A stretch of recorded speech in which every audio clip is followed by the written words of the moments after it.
turned 16 when I was a junior, and my parents would not let me date until I was 16. I could go to parties with other people, but I could not get in a car with a person, a boy, until I was 16. Because my dad said I couldn't do that.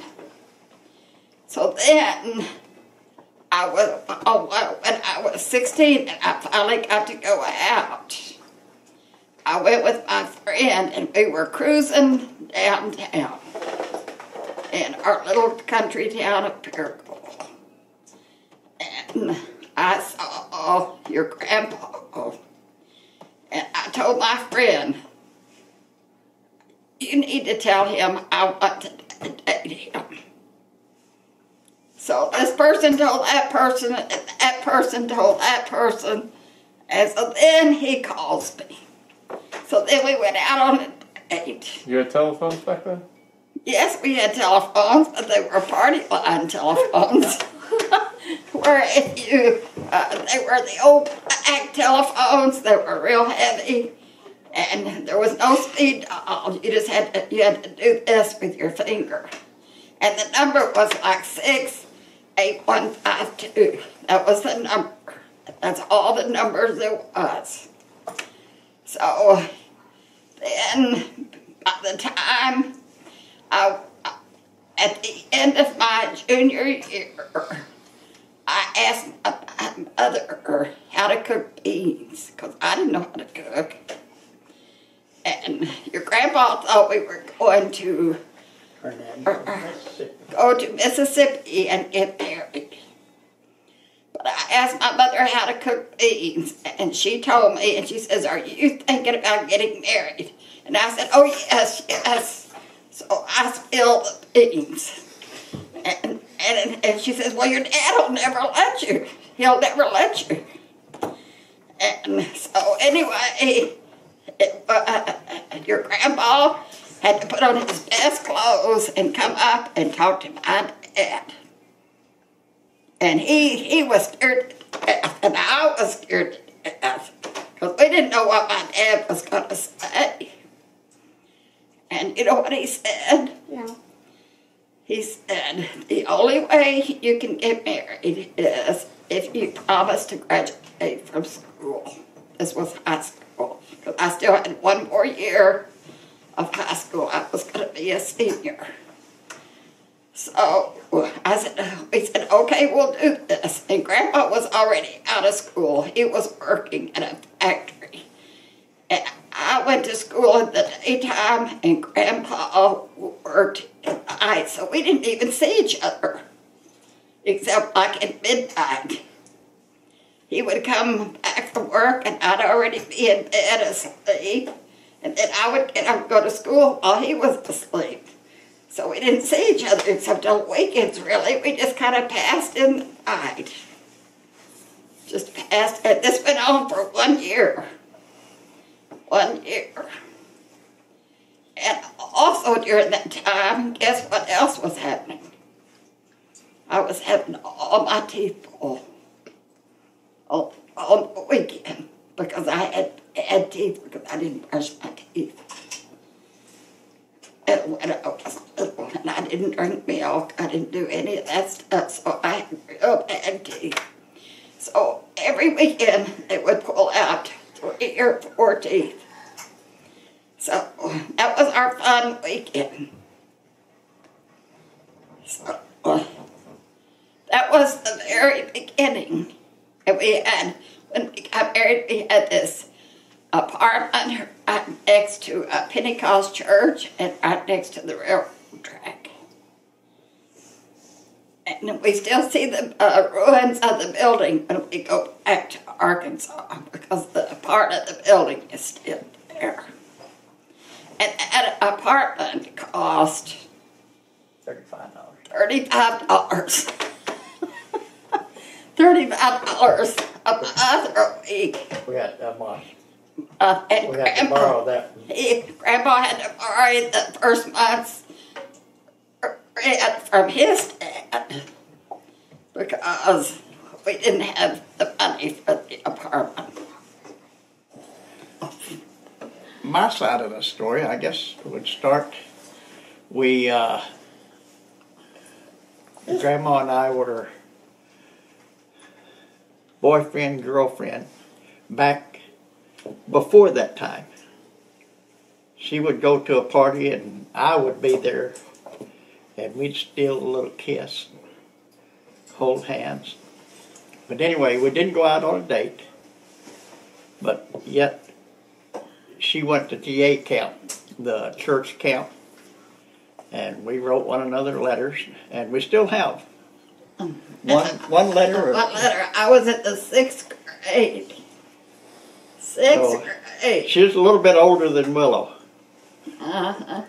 But not much older than Silas.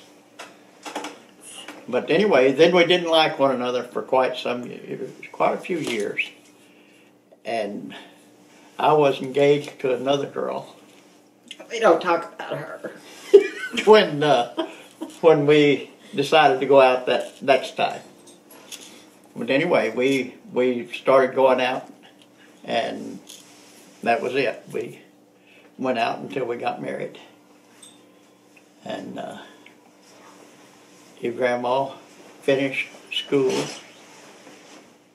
She made the best grades that she'd ever made during that last year while she was married. That's probably because I helped her with her homework. No, he was not around. He was not around. But she didn't do cheerleading that year. My fault. I thought that she shouldn't do it. No, they wouldn't let me. They wouldn't let me because we were married. Okay. But anyway, we went on, and she finished school, and I kept working at Emerson, and then we had a little boy, and he only lived 3 days. His name was Kevin. Kevin. And so when he died, well, that put me back to go in the draft in the military, in the Army. So I said, no, I don't want to do that. I said, I'd rather just go ahead and go in, and maybe I can work in the post office.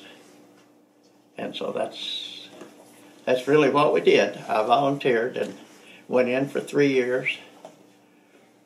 And after that, I got out to make sure that that's what I wanted to do, was whether I wanted to stay in or get out. And so we talked it over and got our re-enlistment bonus and bought a brand new car, convertible.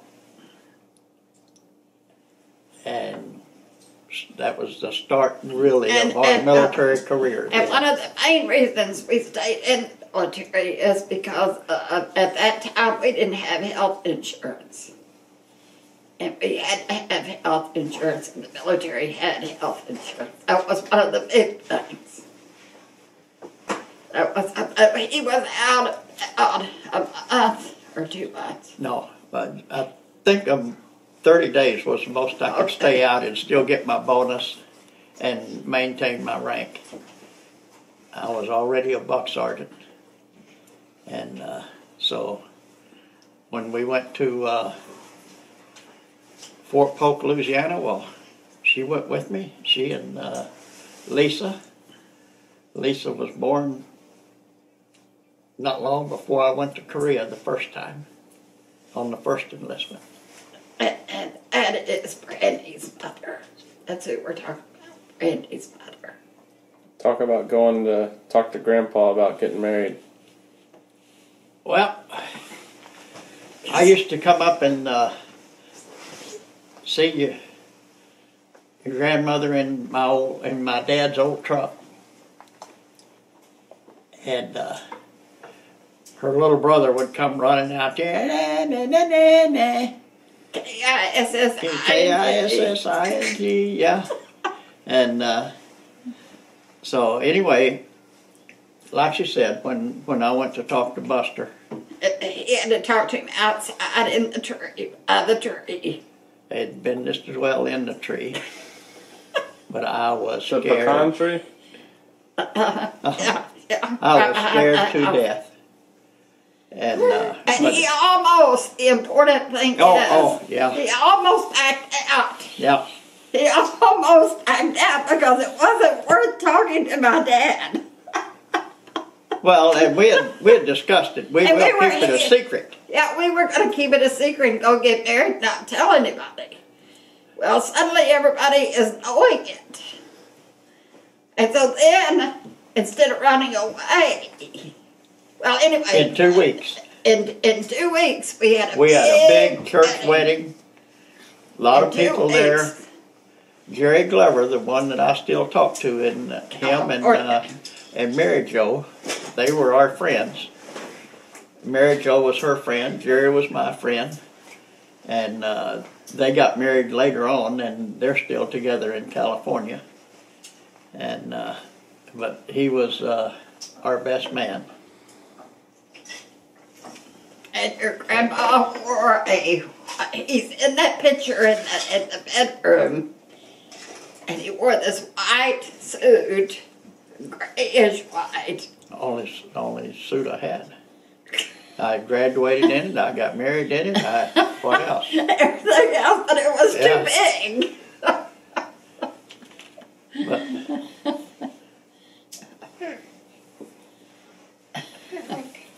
So that was the about it on, beginning. That was the beginning. yeah, and then I borrowed the money from my dad to. That was a lot because I had been off from work. I had my tonsils taken out, and right during that time, and she felt sorry for me. That's the reason she agreed to marry me.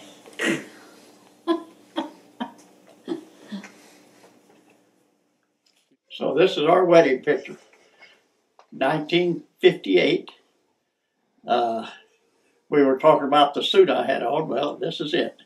That's graduation, church plays, everything was to do with that suit.